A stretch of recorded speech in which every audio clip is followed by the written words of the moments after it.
Welcome to Luca and Miguel. Enjoy the video. You begin by preparing a safe workspace. Make a new directory and move the RPM there.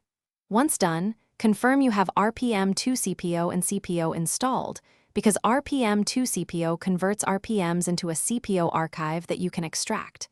If you prefer, you can also use RPM root on accrued, but here we extract files without installing.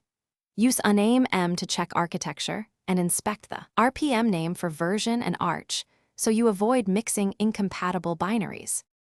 You now convert and extract the RPM.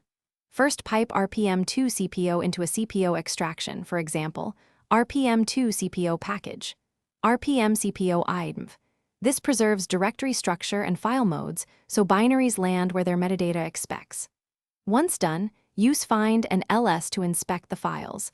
This tells you which files go into /usr, /lib, or /etc. Make sure to run these commands as a regular user inside your extraction directory. Only escalate when moving files into system directories to avoid accidental overwrites.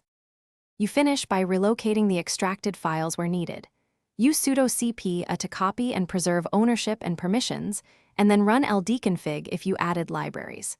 For executables, create symlinks in /usr /local/bin or adjust path so you can run them.